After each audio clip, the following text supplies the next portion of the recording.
We're in Parashat Vayeira, and we're reading about the story about Avraham Avinu.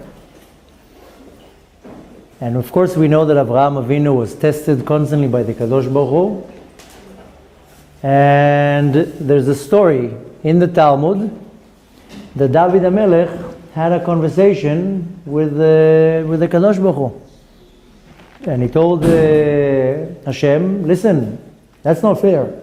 I looked in the Siddur, and it says in the Siddur, when I pray Shmona Esrei, Elokei Avraham, Elokei Yitzchak, Elokei Yaakov. How come I want to be there too? That's not fair that it's only them. I think it should be Elokei Avraham, Yitzchak, Yaakov, Elokei David. What, I'm any less than them? He had a good te'ana, because we know that the forefathers were what's called a merkava, a chariot. A chariot cannot run on three wheels, so David HaMelech is the fourth chariot. So David HaMelech told the Kadosh Baruch Hu, I think I should be there too. What do you say? Maybe we'll change the nosach of the prayer. So Hashem told him, listen, don't compare yourself to Avraham, Yitzchak, and Yaakov. He's like, what? He's like, yeah, you don't compare yourself to them, because you know what's the difference between you and them? That the forefathers I have tested, and you I didn't test. So David HaMelech says, no problem, bring it on, give me a test. So Hashem says the same thing, oi oi oi, you want a test? I'll give you a test. Just know that I'm warning you. Avraham, Yitzchak, and Yaakov, I didn't warn them. You're getting a warning. You want a test? Yes, I want a test. No problem. The next day, David goes up on the roof of Beit HaMikdash with a cup of tea, drinks his cup of tea, and whoop, he looks on the other side of the building. He sees a beautiful young lady taking a shower on the top of the house, and the rest is the roof, and the rest is history. Of course, he ran after Bathsheba, and he didn't stop running after her till he made a sin. The Kadosh Baruch Hu says, you wanted the test? No problem, I'll give you a test. So needless to say that our sages teach us, לעולם לא יבוא אדם לבקש לידי ניסיון. A person should not put himself in a place of a ניסיון. Every morning when we say ברכות השחר, what do we say? ואל תביאני לידי ניסיון. Please don't bring me to a test. So our sages say, this can be found in the Gemara, Rav Yehuda said in the name of Rav, that a person, לעולם אל יביא אדם על עצמו ניסיון. Don't ask for a ניסיון. Don't be such a hero. Don't come to Hashem and say, yeah, you can test me. Because if Hashem will want to test you, He will make a nothing out of you. Now comes a very big question, that this is what we want to address in this class.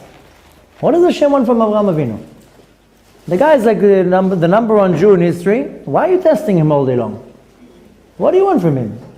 Do you need him to prove that he likes you?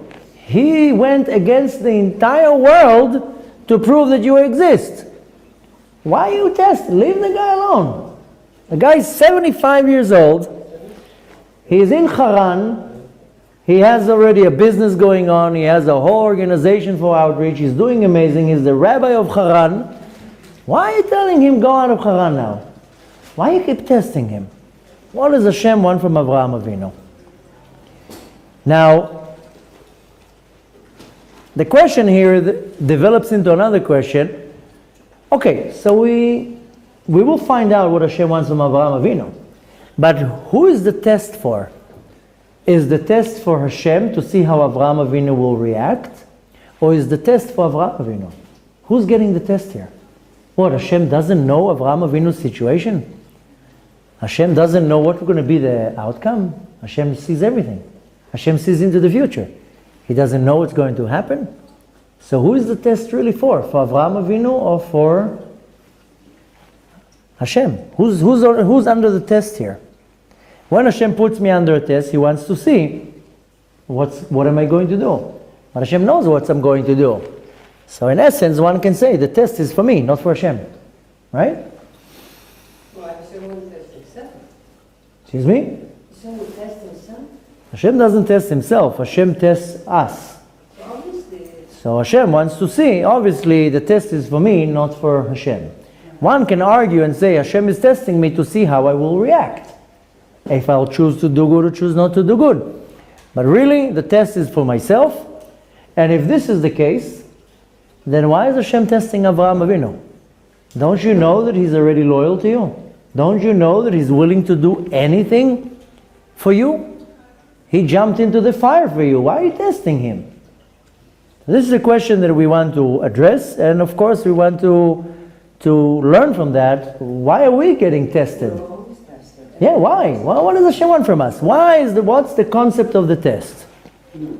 So, first we have to understand a little bit of the history of what's going on. So we know Parashat Vayeira is a continuation of the Parashat Lech Lecha.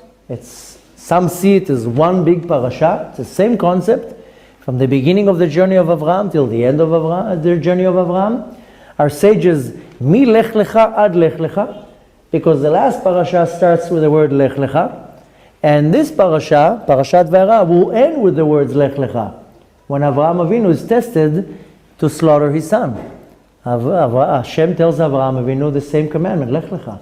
So it starts with the Parashat Lech Lecha with the words Lech Lecha, and ends in Parashat Vayeira also with the words Lech Lecha. And the entire two parashot are starting and covering all the history of Avraham Avinu. Now, it starts that Avraham Avinu lives in Haran, which is not such a great place, but Avraham already established his entire movement over there. He has a big community. He's the rabbi of Haran. He's converting people. He's teaching people. He already made a stamp there. That's already way after Nimrod fought with him and threw him into the fire. That was different arguments in the Midrash, if it's 40 years after that, 30 years after that, but either way, he already passed the test with Nimrod. And one even considers that the whole thing with Nimrod wasn't even a test. But we'll get to that in a second. But the point is that Avraham starts in Haran. Suddenly Hashem tells him, go, pack your bags and leave. Avraham Avinu, being a good Jew, packs his bag, takes his wife, packs the property, takes the thousands of the students, and yalla, we're going. And they leave. And they start going on a journey. The second they start going on the journey, starts the problems.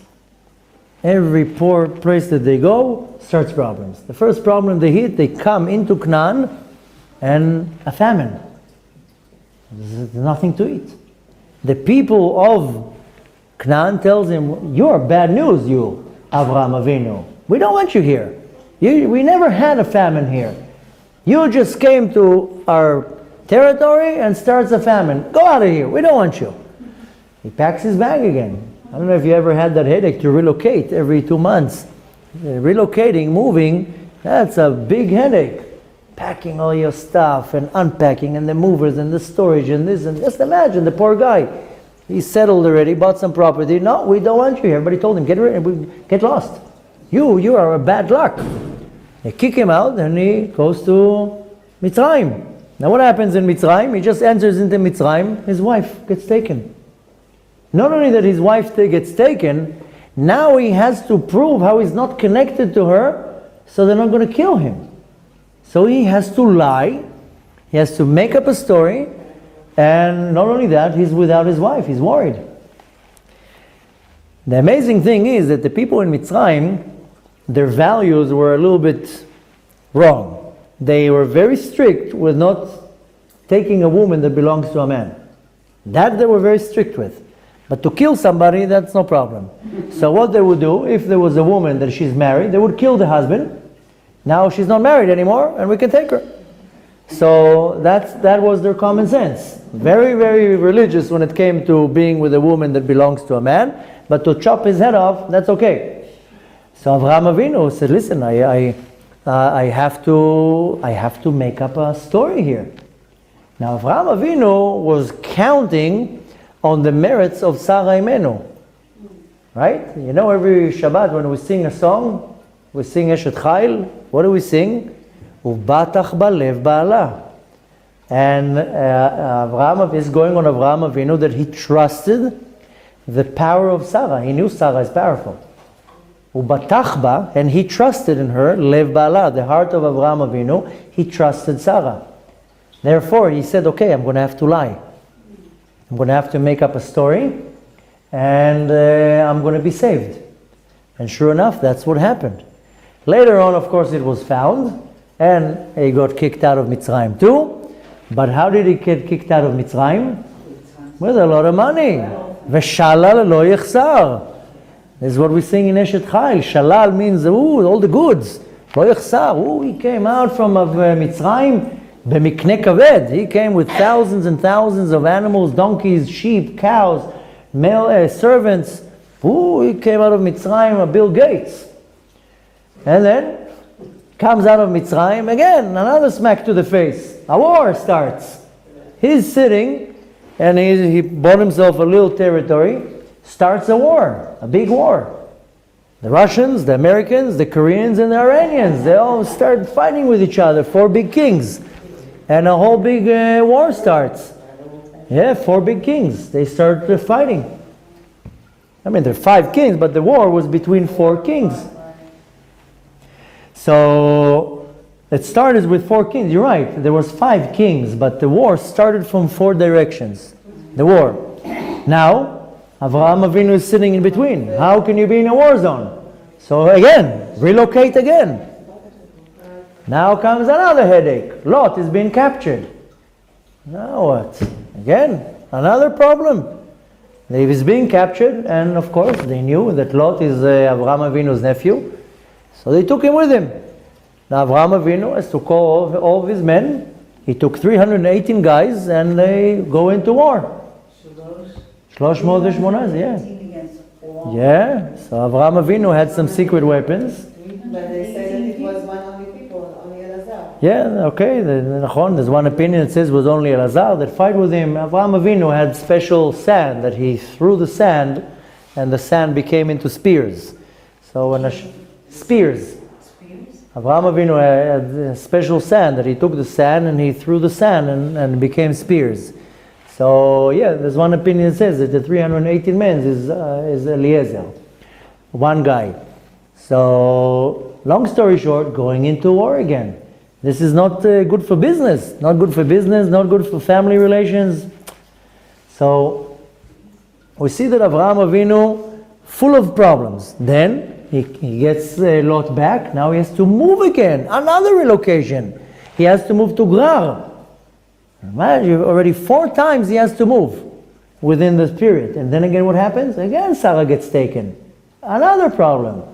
So you see that one after the other, problem after problem after problem, and we think we have problems. Now comes even a bigger problem. Avraham Avinu celebrates his 86th birthday. Sarah celebrates her 77th birthday. No kids. Avraham Avinu says, what is all this good? I have land, I have sheep, I have cattle, I have money, I have everything. But I don't have a son. Who am I going to give it to? What is it worth for me? Even a big problem. Comes Hashem and says, don't worry, I'm going to give you kids. Oh, really? Makes Avraham very happy. He's not questioning Hashem. He's just very happy. Oh, good. How? Sarah says, listen, I can bring babies. Bring in another woman. Another woman? I don't want another woman. Sarah says, listen, I'm not going to have babies. We've got to bring another lady here. Avraham Avinu says, I don't want another lady. Okay, but that's what you want. Bring in another woman. Sure enough, he has a kid with her. And he loves the kid very much. Even though the kid grows up to be a wicked kid, but Avraham Avinu loves him deeply, very deep he loves him. That's his son.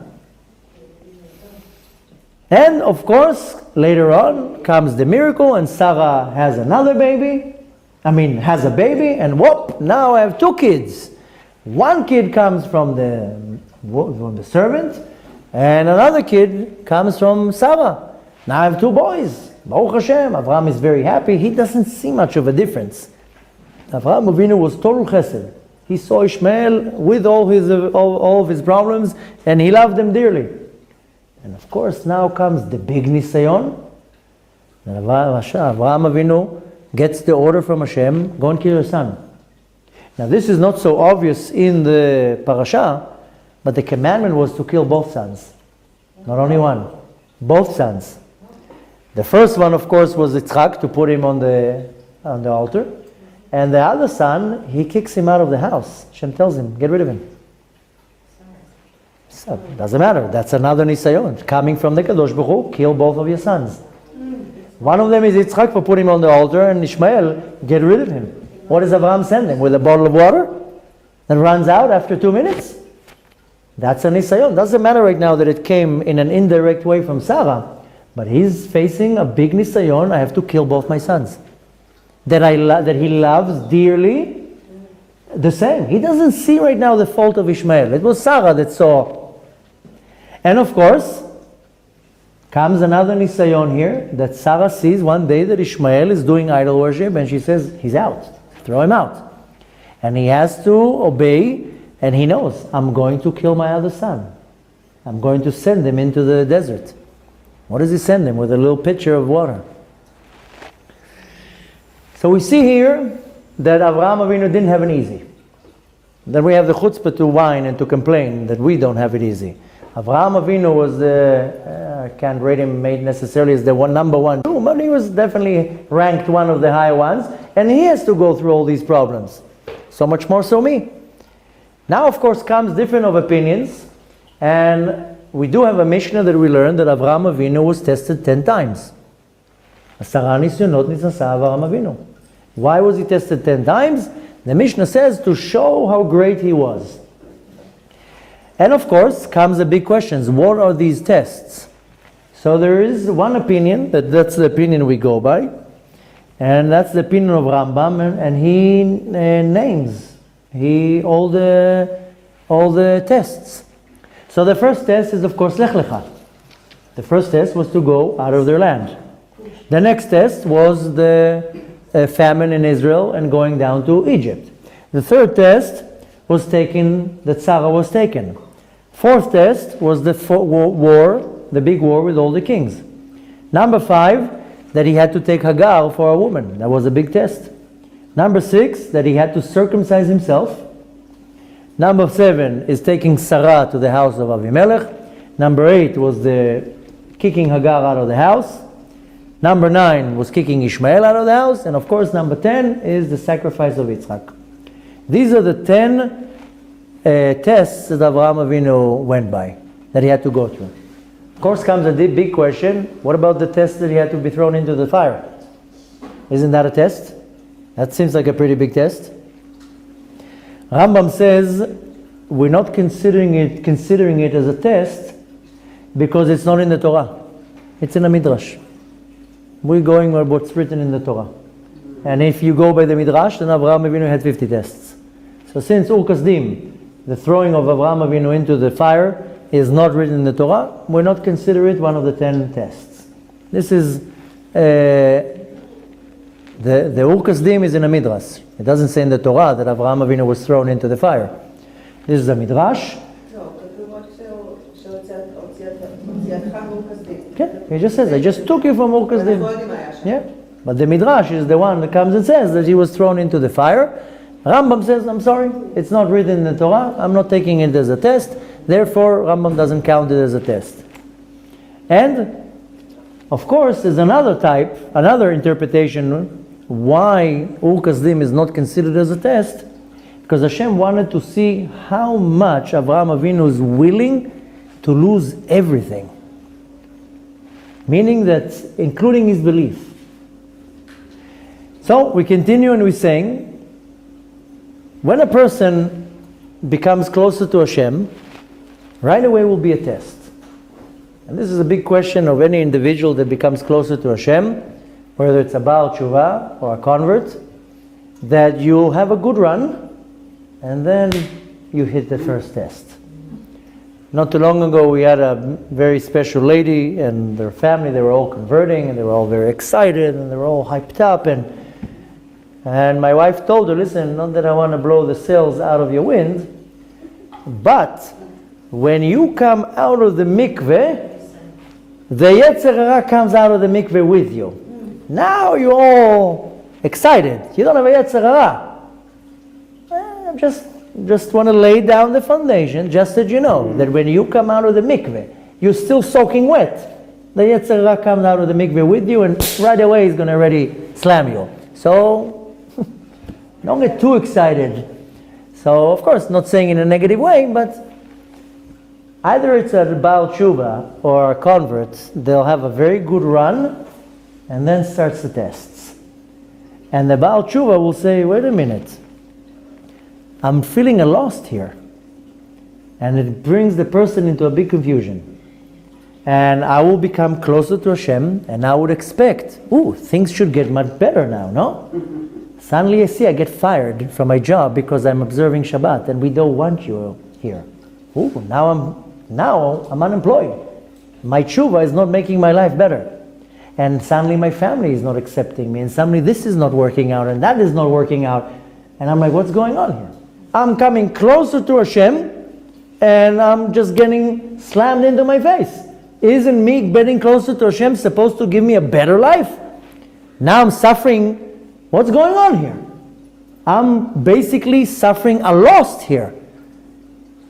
That's a big question, and it's not only that. About Tshuva, I know many Baal Tshuvas, they lost their career. I have a very good friend who was a top-notch photographer in the modeling industry. He couldn't take pictures anymore. The girls are not so tznius. He lost his career. He started taking pictures of bar mitzvahs. From taking pictures for L'Oreal and Revlon and all these big companies, suddenly he's taking pictures of a 13-year-old guy, like smile, and he lost his career. So, that's a big test. And he kept telling me, isn't there a loophole? Can't I take pictures of the ladies? I told him, listen, you come with a beard and a kippah and a tzitzah. You're going to take pictures of the half-naked models? This is a chilul Hashem already. He literally lost his career. Wow. And how many times? It's more than that. How many times a person became observant and became a divorce from that? Yeah. One person is observant and the other one says, listen, I don't want to be with you anymore. So we see in many situations that a Baal Tshuva gets very excited, gets very closer to Hashem. When I'm saying Baal Tshuva equal to a convert, same idea. How many times converts decided to convert, the whole family doesn't talk to them anymore. The whole reality changed. So when I'm using the term Baal Tshuva, it's for any person that changes their path, whether it's a convert, a person that was born religious and became not observant, and became back observant. Either way, when I have the motion of getting closer to the Kadosh Baruch Hu, I'm expecting life to become a little bit better. Hey, I'm doing my act here. I need more parnasah. I need you to send me a wife, kids, whatever it is. And the reality is that I bump into a wall. I suddenly see the reality is that not only that life is not getting better, it's becoming worse. It throws me off. Where does it really throw me off? In my emunah, in my belief. Not necessarily in my behavior. Rather, it will throw me off in my belief. Wait a minute. I'm observant here, and now life is becoming worse. So it throws off the balance of my belief. And that's a big problem. There is a saying by an unbelievable tzaddik. He's known as Meir from Parmishlan. He was a student of the Baal Shem Tov. And he says, in Hebrew, Adam tafus be'atzmo. A person is very involved in himself. And he gives a parable. At one time, there was a person who got fired from his job. Staying all day long at home, not working and everything, affected him. So he started to develop all sorts of bad habits. And then he started drinking. And every day he goes to the bar and he drinks and he drinks and he drinks. Comes home, violent, hits the wife hits him, the whole house is a mess. At some point the wife tells him, listen, Habibi, I'm not willing to take this. If you're not going to get your act together, if you're not going to clean yourself, by Rosh Chodesh, you're out of the house. Okay, comes Rosh Chodesh, he wakes up in the morning, he goes to the bar. As he's approaching the bar, a little bit of his conscience, like saying, listen, I don't want to lose my wife, I don't want to lose my kids, and he doesn't know what to do. Should I go? Should I not go? And he starts smelling the alcohol. He's like, let me go in. Wow. And he's about to go in, and his Yetzer Hara is telling, listen, you're going to lose everything that you have. I suggest you don't do that.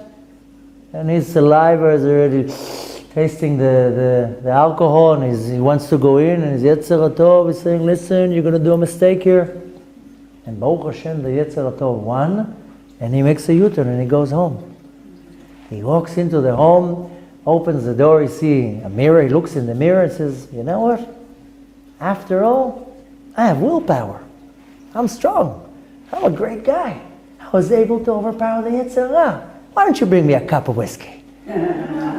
So he was able to overpower his own Yetzer Hara, but when he was tapping himself on the shoulder, why don't we drink l'chaim for that? So Rabbi Meir from Bar Mishlan says, you know, a person is very hooked in his own selfness. Adam tafus be'atzmo, that he can't get away from his own ego for 1 second. This is a saying here that comes to teach us that sometimes I'm stuck in my own ego. Can't get away from my own ego. So Hashem comes now, and we see that Hashem comes to test Avraham Avinu, not for the sake of Hashem. Hashem wants to see if Avraham Avinu is willing to let go of himself, not to be thrown into a fire. One opinion says it wasn't such a big deal to be thrown into the fire, because Avraham Avinu had an agenda, and he believed that if me being thrown to the fire will allow the cause to grow, it's worth it. Now with all the terrorists that they kill themselves, it started for one. Right. One guy in Yemen that burned himself with fire. And then everybody jumped into there because he had a cause. Avraham Avinu said, listen, if I will be pushed into the fire and I'll die on Kiddush Hashem, one day somebody will come and say, wait a minute, maybe this guy has something valid here. Maybe they'll start interrogating and finding out, and if this will serve the cause, good, I'll go into the fire. So this is not really a test. This is serving my agenda. The test is if you're willing to let go of yourself. That's what Hashem wanted to see with Avraham Avinu. Are you willing to let go of your own existence? That's why we're quoting Rabbi Meir, that's saying the person is too hooked on himself. He's willing to do many things, but not about losing himself. When it's coming about my own self, I'm willing to do many things, but when it comes to my own private agenda, to my own reality, that's no way. I don't want to be tested so much. And this is the real test. Hashem said, I want to test Avraham. Of course, later on it's referring to us. He wanted to see if Avraham is willing to let go of his entire existence, is to make himself a nothing. That's where the test came to Avraham Avinu. And Hashem wanted to see if Avraham Avinu is willing to give up himself. Not by jumping into the fire. That's not giving up yourself. Rather give up your money, your wife, your kids. Avraham Avinu, it says, there's an opinion in the Midrash that says that if Avraham Avinu would have slaughtered Yitzchak, he wouldn't be able to live with himself. How did I kill my own son? So Hashem, the test here, the test now is going on Avraham Avinu. Later on we'll see how it's affecting us. Hashem wants to see if Avraham Avinu is willing to let go of himself. Now, very interestingly, in the book of Tanya, the Baal Tanya is talking about a certain madriga, a certain level of a Jew. And he calls it a Beinoni.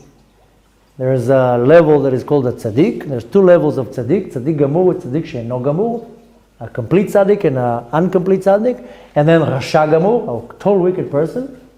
And even in that level, there's the rasha gamur, rasha she'eno gamur, different levels. And then in between, there's a Beinoni. Now we're holding that a Beinoni is a person that has 50% mitzvot, 50% sins, like all of us. The level of the Beinoni in the book of Tanya, this is a level that we can just dream of. This is a person that doesn't do even one sin. But the definition that he puts on the Beinoni is a person that is willing to forgive somebody that did something bad deliberately to them, and on top of that, to do good to that person. That's a Beinoni. Not only that I'm willing to forgive you after you did something deliberately against me, I will support you. There is a story that was once, there were two individuals, and one guy had to be, he wanted to get out of a certain problem with the government. So he ratted out another individual. And that individual had to go to jail for many years. Later on, tables have turned, and the person who ratted out on the individual who sat in jail, everything turned around. The person that was sat in jail came out, and the person that ratted out went into jail. Now you would think that person A would say, now he's getting his revenge.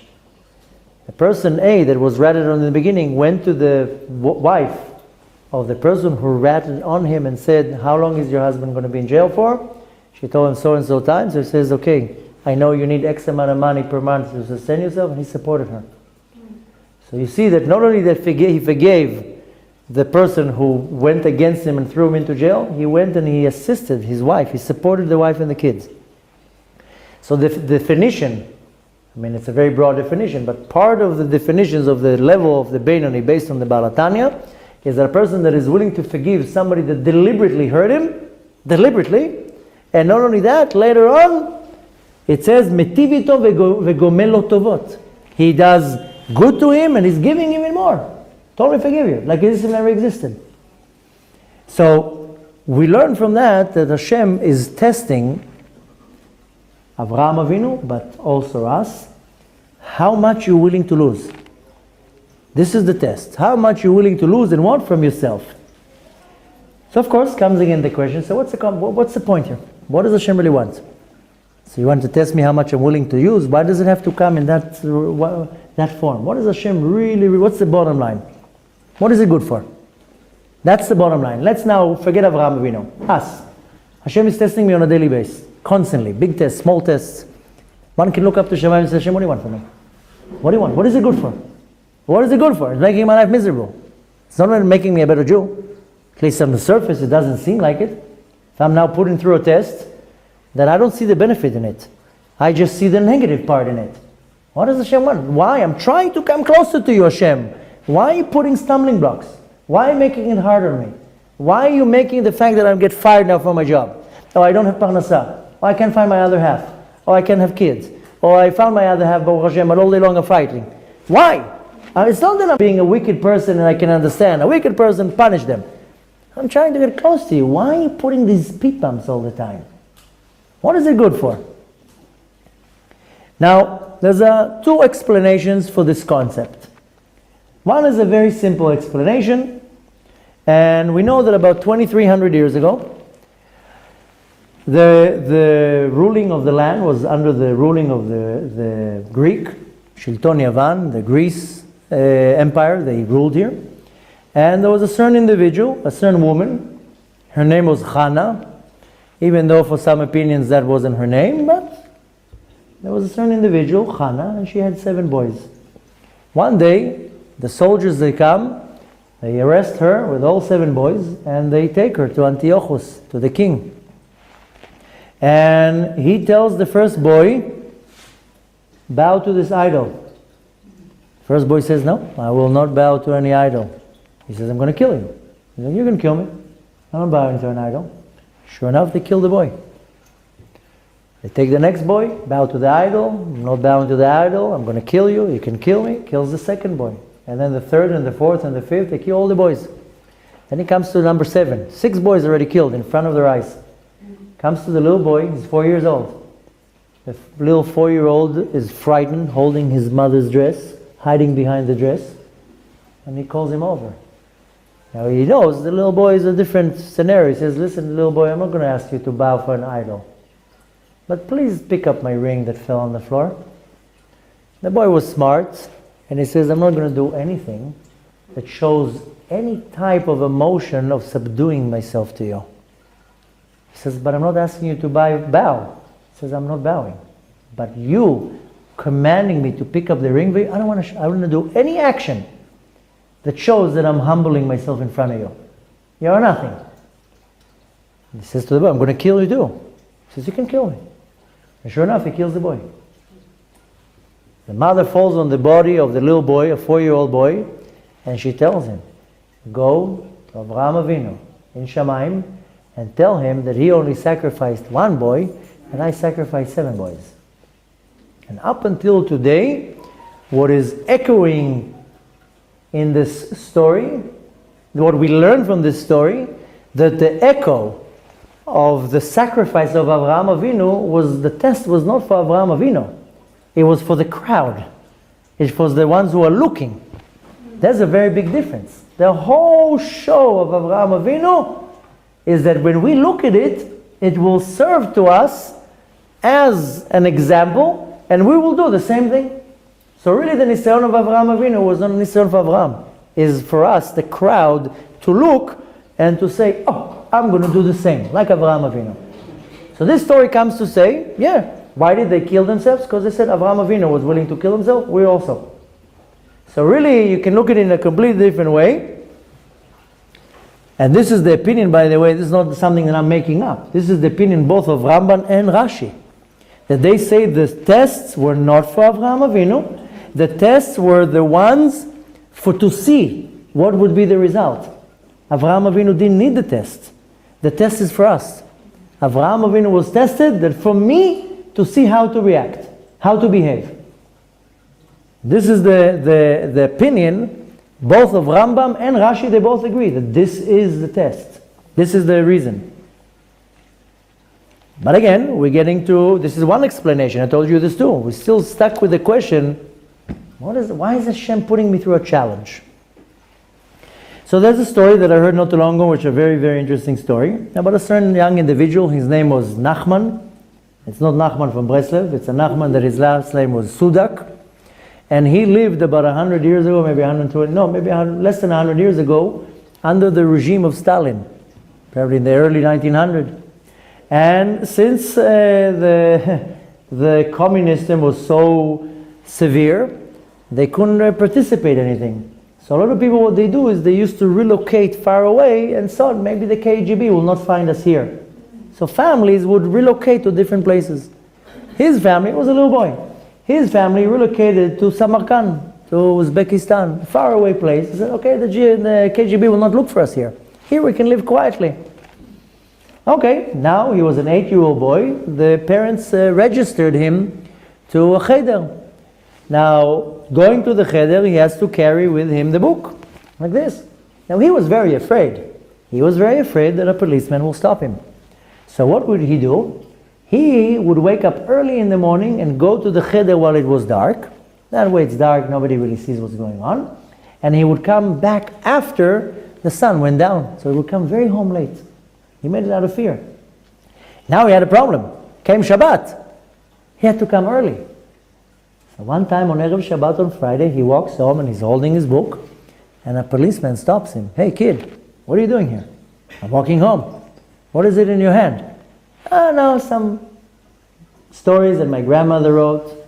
Policeman opens the book, sees Hebrew, doesn't understand, close the book. He tells him, what's your number of your school? All the schools had numbers. So the little Nachman figured that he'll throw some number and the policeman will not really know where it belongs to, and sure enough, that's what he did. And he threw the number and the policeman let him go. He starts walking away, but he feels the policeman is behind him. Looks behind, the policeman is following him. So he goes up and down and around and in and out inside, and he keeps looking, and the policeman is behind him. And he's all shaking, what's going to happen now? And he's going in and up and down and into an alley and this, and he knows the policeman is behind him. If he's going to follow him home, he's going to find his home, he's going to get his parents, and he's going to interrogate them. And he was very afraid.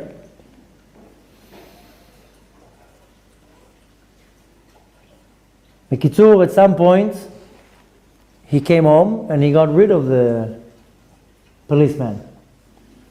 Later on, he became a very big rabbi. At some point, he became the chief rabbi of England. His name is Nachman Sudak. He actually passed away a few years ago. He became one of the big top rabbis in England.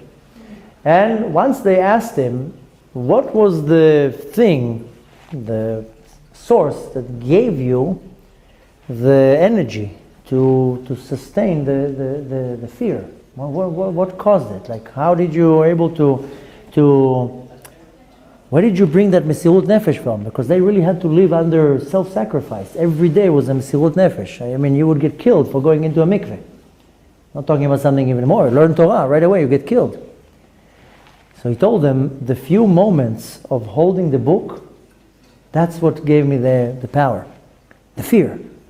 That fear that I was holding the book, that's what brought it out. The couple hours that I was afraid, it got me connected to the book. Create a connection between me and the book. He was holding a chumash. He was an 8-year-old boy. All they learn is just the Torah.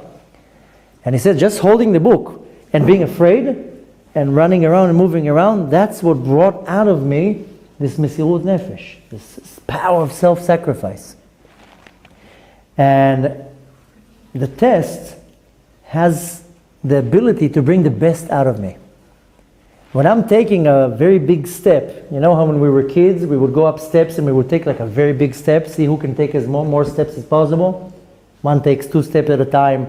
A person has a long leg, takes 3 steps at a time. Remember that game? We did that when we were kids. Everybody does that. When you take a very big step, you kind of like, you're shaking, you're about to fall. But when you get up to the new step, you jumped many, many different steps. So the nisayon has the ability to bring the best out of me. And that's literally the essence of the nisayon. In the moment of the nisayon, of the test, I'm very confused. It's a moment of confusion. Why? Why is Hashem doing it? Why is it not working out? And while you're in the turmoil of the test, it's a moment of confusion. And not only that, you're not 100% sure in yourself if you have the power to overcome this nisayon. You're stuck in the nisayon and you're saying, Hashem, I can't get out of this. I can't fight this. It's above my ability. How many times we reach into a nisayon, whatever it is, and I find myself in a state of confusion, like in a whirlpool, turning around and around, and I feel that I'm going down and down, and I get to some point and I say to Hashem, I don't know how to get out of it. What's the solution here? But that's happening during the nisayon. But the essence is, if a Kadosh Baruch Hu already gave me the nisayon, the rule is that it means that I can handle it. If already Hashem put me through a nisayon, it means that I can handle it. It means that I have not only the abilities, that I have the option of handling it. And the point is that right now maybe I'm in a much lower place, but the nisayon brings me to a much, much higher place. Like taking a big leap with a big step brings me to a much, much higher place. The problem is that during the nisayon, that I'm confused. I don't know if I have the power or if I'm going to be able to go out of it. But the rule is that if the Kadosh Baruch Hu put me in a nisayon, means that I have the power to do it. He will not put me through a nisayon knowing that I can't handle this. And each person gets a nisayon according to their level. Now, in order for me to rise to a higher level, there has to be effort. If I now want to climb upstairs, I mean, I feel bad for the ladies. We go to the mikveh of the Arizal. We have the schut, you know what a schut it is to go to the mikveh? But with the mikveh comes 400 steps. 400 steps to go from the cemetery to the street. 400 steps. My wife tells me, go and work out. I don't need to work out. I go to the mikveh of the Ri. Right? It's like Rocky Balboa, riding up all these stairs. After that, it's like, this is a workout of like 3 days, going up the stairs. Every time that I take men with me, after the first 50 steps, you go, this is not a joke. 400 steps, it seems like, going down, you go real fast. Then when you look up, you're like, oh my gosh, I have to go all this up now? So every time I go up to the top, I literally feel like I'm Rocky. I just don't want to go like this. People think I'm nuts. But the reality, going up all these 400 stairs, I tell my wife, I don't need to do any workouts. I go to the mikveh of the Ari. But what do we learn from that? That you wanna go up in your levels, you gotta work hard. You wanna go up in your spiritual level, Hashem wants to elevate you to a higher madriga, it's gonna have to come now with a lot of hard work. This is called resistance. If I'm gonna go now to the gym, I'm gonna go to the best gym in town. the best equipment. I'm going to pay top dollar. If I'm going to sit down on the gym chair and sit like this, nothing's going to happen. I need to move. Now, if I'm going to take a little stick and there's no weights on it and I'm just going to go like this, nothing's going to happen. I have to put plates of weights so I can have resistance. And I have to push. And I have to work hard. It's called litametz, to work, to push. So if I want to go one level to another level to another level, has to be ma'amatz, have to be an effort. And it's not easy. Everything that I want to do in life is hard. You want to be a doctor? What do you think? You're just going to walk in and out and get a diploma? You have to sit for 10 years and learn. And learn a lot of material and be tested. Now comes a bigger question. Okay, I understand that the test is for me to grow to a higher level. But Hashem, I want to grow to a higher level regardless.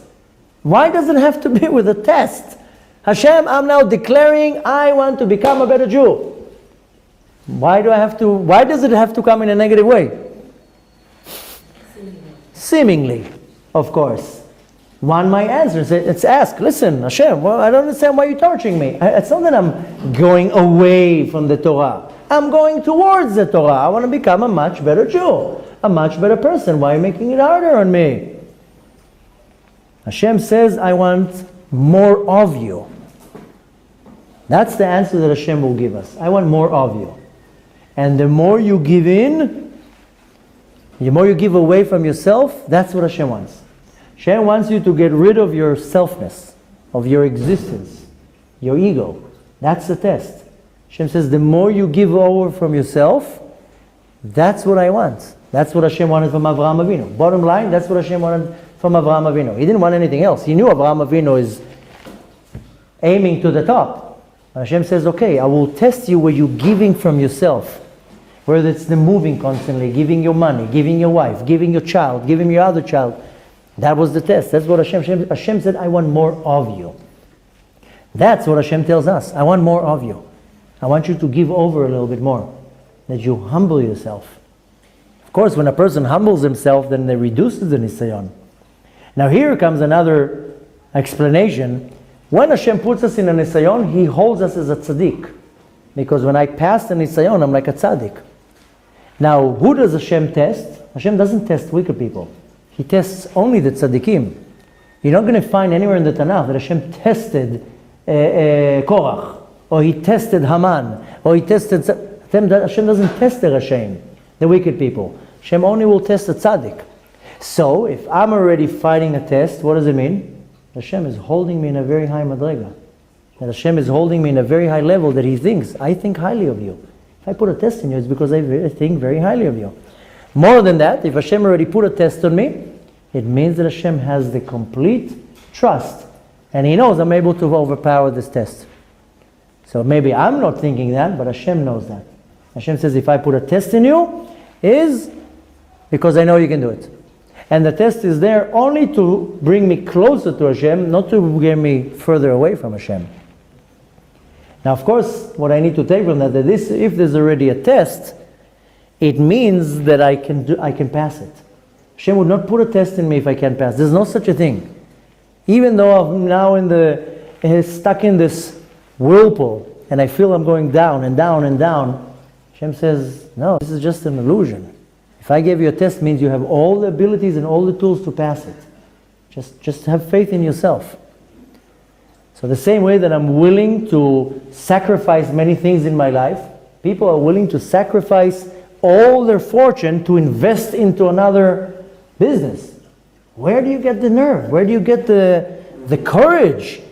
Suddenly you're investing all your money in a new adventure? Yeah, because I feel very confident here. Why is that not a nisayon? Why are you not willing to invest all your might and energy into going into a higher level? So when it comes to physical things, we're willing to invest a lot. Some men are willing to run after a woman for a year or 2 years till he gets her. Why are you willing to invest so much? So when it comes to mundane things, we're willing to give a lot of ourselves. When it comes to holiness, that's where I'm not willing to give over for myself.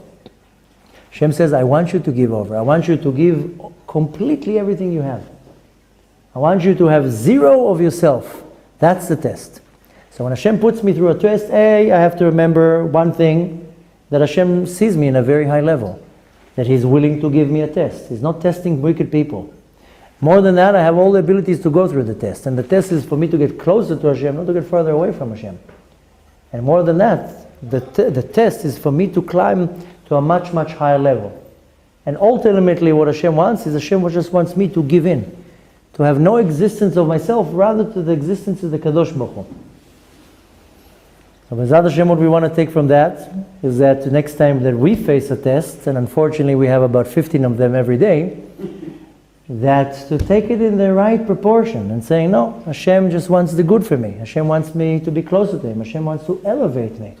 Hashem doesn't, it's sort of punishment. It's an exercise. Now Hashem is putting me in a gym to want me to exercise here. And if I'm already during this test, must be that I can do it. Just now find all the ways how to do it. And the way to find how to do it is just to trust in Hashem. If I now in a financial problem, and I go to this bank and that bank, and to the uncle, and to this, and to the credit cards, am I putting my trust in Hashem? Yes, of course I have to do an action, what's called b'derech hateva, with nature. But is my faith in the bank, or my faith is in Hashem? I would run first to the synagogue and pray, and learn Torah, then I would go to the bank. Because my faith has to be in Hashem, not in the bank. Of course I have to do some type of a physical action to go, to try. But the initiative has to be first, trust Hashem. And this is one example out of many when it comes to money. In any test that I have, the test is how much I'm willing to trust Hashem. How much I'm willing to give the problem to the Kadosh Baruch Hu and say, Hashem, I will do what I'm supposed to do. I will believe in you. I will trust you. I will do whatever I need to do to not get disconnected from you. You do the rest. And I'll do according to nature what I'm supposed to do. And that's the core of the test. How much I'm willing to trust Hashem. And that means, in other words, how much I'm willing to give of myself. Am I trusting myself that I will go and create the solution?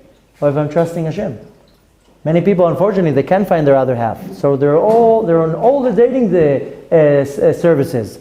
And they go to all the singles events and everything, which is good. Do a little bit. But if you think that if you're going to now do some action and you're going to make it, that you're going to find your other half by putting a little bit more makeup or a nicer dress or go to all the singles events, no, that's not going to change much. Go to 2-3 of the single events, put your profile on one website, deal with one shadchan. Hashem is the one who's going to send you. Put all your trust in Hashem, not in all the shadchanim. So chas v'shalom, not putting anybody, not judging everybody. Of course, when you're in a test, you're under stress and you reach all the directions. But the bottom line is that the test is, Hashem says, give it over. Subdue yourself. Give the problem to me. Show me that you trust me. Show me that you believe in me. I will make the test disappear. That's the recipe how to get over the test. We don't able to fight the test because we don't have trust that Hashem is the one who's going to do that. And I'm trying to figure out a solution, like as if I have a solution. I don't have a solution. I just have to trust Hashem. I have to initiate something based on nature. I can't just sit like this and wait for it to be over. I have to do what's called ishtadlut, some effort. But I don't have to go cuckoo. I have to do a minimum ishtadlut, and the rest I have to leave to Hashem. And that's the nisayon. The test is how much I'm willing to trust the Kadosh Baruch Hu. How much I'm willing to give everything over to the Kadosh Baruch Hu. Avraham Avinu woke up in the morning, saddled the donkey, took Yitzchak, didn't ask questions. Up until the moment that Yitzchak was already on the altar, he raises the knife. Then the nisayon disappeared. Why? Because the test is till the last moment, and how much trust you're going to have. He had trust. And because he had 100% trust, that's when the angel says, what? Stop right there. We were joking. Candid camera. Stop. What are you doing? So what I want to take from that is to summarize it. The test is good for me. Hashem is seeing me in a very high level. More than that, Hashem will give me all the powers to overcome the test. But mainly the test is for me to grow. Because Hashem wants me to grow, then He would put me under this test. Mainly to see how much I'm willing to give over for myself. And the second I'm willing to give over, that's when the test will disappear. And this is proven 100%. And the second you're willing to give the responsibility to the Kadosh Baruch Hu, and you say, I have zero will here. Whatever's your will, that's what's going to happen. I don't have any will, any desire, any opinion. It's all you. Whatever you want to happen, that's what's going to happen. And the second that you're subduing yourself 100%, the bubble will pop. And whatever is going to happen is exactly what Hashem wants it to happen. And needless to say, that we will be elevated to a much higher place. That's why we can understand why we're still in exile. It's a test. We were being told that Mashiach is coming for 2,000 years, even more than that, and every day passes and we're losing our emunah. The test is to see if you're holding your emunah. So now the majority of people says, I don't have any belief anymore. You've been talking about Mashiach for so many years. He never came. I don't believe anymore.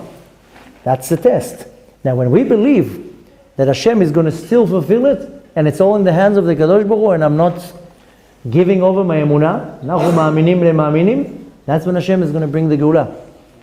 We're under a test here. So the ultimate test here is to just give over to the Kadosh Baruch Hu and say, Kadosh Baruch Hu, we believe in you. We believe you're going to send the Geulah. Mezad Hashem.